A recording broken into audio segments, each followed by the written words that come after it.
Cynthia Fleury, pourquoi, vous avez commencé à l'expliquer tout à l'heure, pourquoi est-ce que la vieillesse n'est plus vécue comme positive, alors que chez les anciens, vous le disiez tout à l'heure, c'était l'accès à la vérité, c'était la libération des faux plaisirs, c'était enfin la vie bonne. Qu'est-ce qui s'est passé dans notre civilisation? D'abord, c'était pas aussi binaire que ça. Et puis, nous vivons dans un monde qui ne se positionne pas tout à fait par rapport à la question de la finitude de la même façon, et puis à la question divine de la même façon. Donc, il y a aussi entre les anciens et nous quelque chose qui était la croyance en un univers céleste, la croyance sur le fait que l'immortalité existait, mais pas ici et maintenant, mais ailleurs, que d'une certaine manière, plus on vieillit, plus aussi on se rapproche d'un autre possible, etc., etc. Donc c'est pas, sincèrement, je pense qu'il y a toujours eu une réification forte concernant la vieillesse, mais la position des croyances, la position de la représentation de l'autorité, de ce qui fait autorité, etc., n'était pas la même. La connivence avec l'invisible n'était pas la même, la connivence avec le sacré n'était pas la même, etc., etc. Ce qui est intéressant et qui est compliqué dans ce qu'on entend, parce que c'est que sans doute les anciens considéraient quand même, parce que la médecine n'existait pas, ou pas comme nous, elle n'était pas si techniciste et si technicienne au sens positif du terme, ils considéraient, si vous voulez, que la vieillesse, il y avait un art de vieillir et pas une technique de vieillir, et que l'art de vieillir, ça renvoie précisément à la volonté d'un sujet et pas simplement à ce qu'il ne peut pas maîtriser, ou en tout cas, c'est-à-dire l'intérieur de lui-même.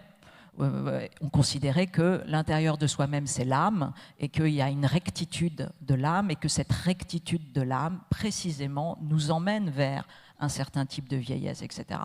Et on voit aujourd'hui que voilà, on est dans un monde qui, les anciens avaient confié, je dirais, à la symbolisation, à la littérature, à l'imagination, à la religion, le soin de veiller sur nous et de nous proposer l'immortalité, parce que l'immortalité, elle est depuis le départ dans cette histoire humaine. Les plus grands textes anciens réfèrent à la question de l'immortalité, donc rien de nouveau sous le soleil, mais c'était, on va dire, la symbolisation qui avait la charge d'assumer cette immortalité. Aujourd'hui, nous avons considéré, on s'est fait, nous, les sciences humaines et sociales, un peu chipper le ballon, c'est la technique qui considère qu'elle a en charge d'assurer la technologie, la Silicon Valley. La technologie. Et le rêve qui est proposé par la Silicon Valley, c'est celui-ci, c'est de dire, laissez tomber la symbolisation, là, cette histoire qui, franchement, la sublimation, on n'en a pas besoin, on va faire véritablement de la technique, et c'est merveilleux aussi, hein, j'entends bien, mais voilà, il s'avère que, sans doute que vieillir, c'est les deux. C'est une alliance entre une techné, et une techné aussi au sens grec, c'est-à-dire un art, etc. Et bien évidemment, j'ai bien noté que je dois protéger mon protéome. Après avoir... j'avais compris qu'avant, il fallait que je protège mon génome, et mon épigénome, et mon microbiome, et mon exposome, etc. Donc, je vais faire ce chemin-là. Et on voit aussi, nous, sciences humaines et sociales, que la question, c'est que, très bien, déjà, c'est l'accès de tous à cette protection. Donc, quid des conditions collectives qui font que nous allons précisément nous intéresser à la prévention, à la protection du protéome, etc. Donc ça, ce sont des questions politiques et sociales, et ça reste toujours comme ça. Et puis ensuite, bien évidemment, de ne pas basculer non plus dans ce mythe d'un déterminisme qui se joue éventuellement dans tel protéome, tel génome, etc. Alors qu'on sait que c'est toutes les mutations qui justement ont un rôle considérable, épigénome pour le génome, et demain épi je ne sais quoi pour le protéome, c'est-à-dire c'est la manière dont nous inventons nos vies individuellement et collectivement qui fait que précisément nous allons pouvoir mettre en accord ce qui se passe à l'intérieur de nous au niveau nano et ce qui se passe à l'extérieur. Donc moi c'est ces questions-là qui m'intéressent, même si je suis plus que tout oui quand j'entends, parce que je trouve d'abord que la science, la vérité de la science, c'est quand même cette imagination essentielle, c'est-à-dire l'imagination cognitive, celle qui fait qu'on produit des hypothèses et voilà, et on va chercher à précisément montrer comment elles peuvent transformer la vie des gens. Donc c'est très, très, très inspirant. Et ensuite, voilà, en revanche, c'est ensuite de s'interroger sur quelles normes de vie on propose. C'est-à-dire, est-ce que l'enjeu, c'est de dire, écoutez, il y a plusieurs façons de vieillir, ou est-ce que l'enjeu, c'est, à un moment donné, de manière un peu illusoire et toujours performative dans le mauvais sens du terme, de dire, mais en fait, il n'y a qu'une seule manière de vieillir, c'est de durer, de durer, de durer. Et il faut toujours faire attention à cela aussi. Vous dites, Cynthia Fleury, qu'il faut redonner un sens à la longévité. Il ne s'agit pas simplement de vivre plus longtemps. Il faut vivre plus longtemps, effectivement, en bonne santé et dans une vie bonne, comme disaient les anciens, qu'elle ne soit pas uniquement un idéal matérialiste ou technologique. Comment on fait quand même, parce qu'on parlait des anciens tout à l'heure, mais pour traiter le problème, d'ailleurs, les anciens le disaient, on vit mieux âgé quand on est riche que pas riche. La Silicon Valley dont vous parlez, la longévité, elle est loin de ce que nous disait Miroslav, qui s'est démocratisé, ce plus de longévité. Elle semble être limitée quand même à une certaine catégorie, à une certaine caste. Comment la philosophe que vous êtes peut agir, nous faire avancer les choses vers plus de démocratie et plus plus d'humain, justement, dans cette longévité plus grande. Il y a deux faits. À partir du moment où vous avez, et aujourd'hui on le voit d'ailleurs, c'est souvent quand on s'intéresse à l'idéologie transhumaniste, etc., et au financement qui est derrière, parce que c'est une idéologie forte aussi, parce qu'elle est financée par aujourd'hui peut-être les plus grands acteurs économiques de la planète, donc c'est pas neutre du tout.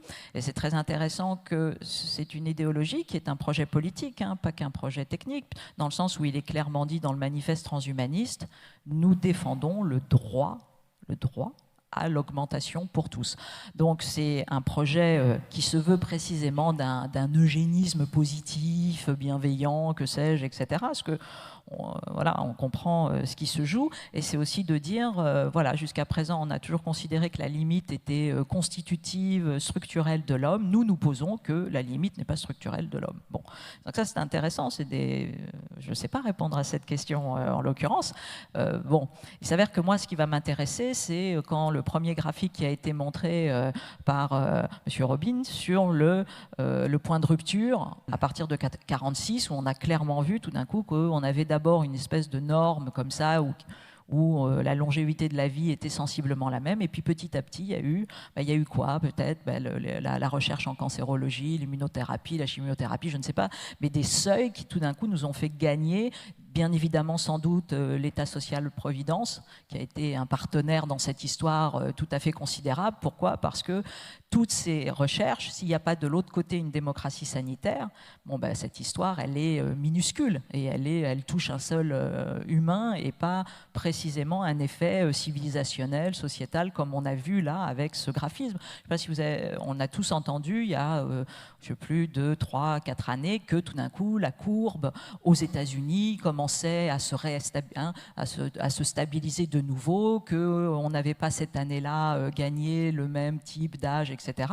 Et tout d'un coup, on se disait, mon Dieu, est-ce que c'est comme une parenthèse enchantée qui était celle en fait de cet État-providence, ou est-ce que non, on est aujourd'hui dans un pas où la science nous emmène sur des seuils qualitatifs absolument inédits? Alors parlons-en de cette démocratie sanitaire que vous évoquiez, Cynthia Fleury. Tout à l'heure, je mentionnais ce rapport du Comité consultatif national d'éthique qui avait des mots extrêmement sévères et qui parlait de dénégation collective et du vieillissement. Enfin, dénégation collective. On s'occupe mal de nos... C'est vrai qu'il fait chaud. De nos âgés, de nos personnes âgées, dans nos démocraties, dans notre démocratie. On va dire les choses plus positivement. On pourrait mieux s'en occuper.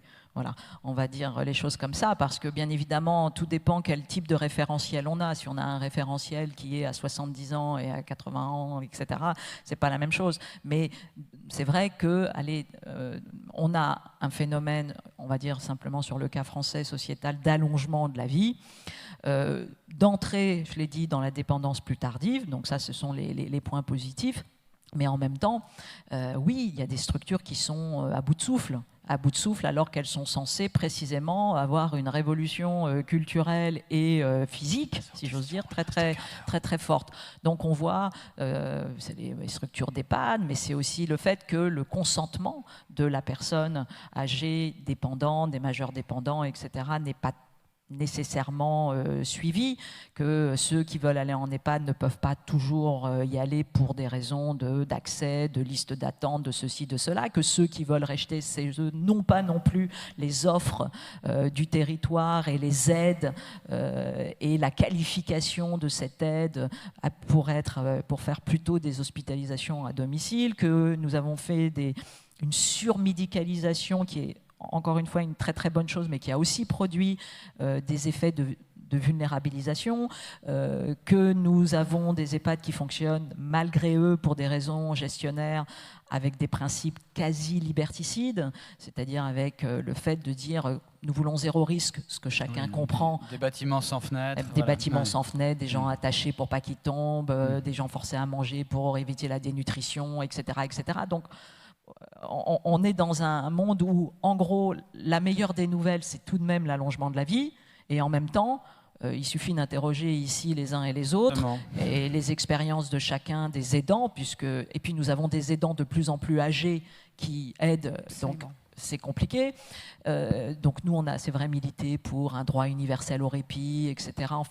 Et puis d'accompagner, encore une fois, collectivement, et pas, si vous voulez, au moment où nous avons 80, mais en fait, de faire descendre sur le premier âge, si j'ose dire, de la vieillesse, 60 ans, et de dire, vous savez, c'est là où tout d'un coup, il y a des grands gestes qu'il faut attraper. Et bien évidemment, quand on regarde l'histoire qui vient de nous être contée par Miroslav, là, encore avant, puisque c'est une histoire de transformation de nos comportements alimentaires, sportifs, que ça. Donc c'est une grande révolution, et tant mieux. Merci. Christophe, je vous propose effectivement que nous passions aux questions. J'imagine que vous en avez, donc n'hésitez pas à vous signaler auprès de nos hôtesses. Donc qui pose la première question ? Je vois une main qui se lève à peu près au milieu de la salle. Un chiffre peut-être pour alimenter aussi nos débats. L'ONU estime qu'on pourrait avoir 25 millions de centenaires en vie la même année en 2100. Ça fait un peu rêver aussi. Alors, qui pose la question, madame ? Pas de micro. Alors, levez bien la main et je vais vous demander si vous pouvez aussi vous lever au moment où vous posez la question, ce qui est plus sympathique aussi pour nos invités.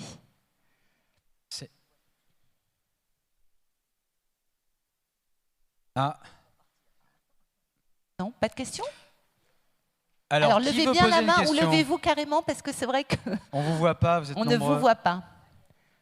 Là-haut, oui, là-haut. Étienne, question ? Étienne, au premier rang, en attendant peut-être que d'autres mains se lèvent. J'en vois une là-bas. Madame, tout à fait sur la droite, s'il vous plaît. Une petite question pour Cynthia Fleury.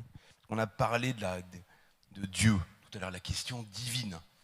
Alors, ça marche dans quel sens ? C'est les progrès de la science qui nous ont entraînés à croire moins, poussés à croire moins dans la vie après la mort, ou c'est parce qu'on croit moins à la vie après la mort qu'on se dit finalement il faut aller vers la technique et devenir Dieu nous-mêmes. C'est la thèse d'Harari, son livre qui s'appelle Homo Deus, qui dit l'homme est en train de vouloir devenir une divinité, un Dieu. Ça marche dans quel sens ? Les deux, mon capitaine. Mais en l'occurrence, l'histoire de la séparation progressive entre, la raison et la révélation, ça fait un petit moment que l'histoire s'est mise en place. Et il y a encore... je parle en Occident, mais il y a encore des quantités d'individus qui, précisément, ont un lien très fort avec l'au-delà, la question divine. Ça passe pas nécessairement d'ailleurs par la nomination d'un dieu et notamment d'un monothéisme, mais ça passe par un sentiment différent. Bon, donc... Et d'ailleurs, on voit, il y a des études quand même pas mal là-dessus sur qu'est-ce qui fait tenir quelqu'un. Et qu'est-ce qui fait tenir quelqu'un ? La question de l'espérance, elle est fondamentale. La question de l'espérance, elle est liée, elle produit de la santé psychique. Et cette espérance, qu'elle soit d'une espérance d'un au-delà ou d'une espérance dans la technique, ou d'une espérance dans sa vie heureuse avec ses petits-enfants, etc. On sait très bien à quel point la vieillesse est d'abord un contexte aussi relationnel, de tout simplement ce qu'on appelle autour de soi, d'avoir des tiers résilients, d'avoir des agents de liaison, entre guillemets. Oui, donc on revient à la maltraitance qui voilà, abîme ça donc, aussi. Donc, si vous voulez, cette notion d'espérance, on peut séculariser cette notion d'espérance. Ce qui est certain, c'est que de toute façon, elle est clé dans le process d'un maintien du désir de vie.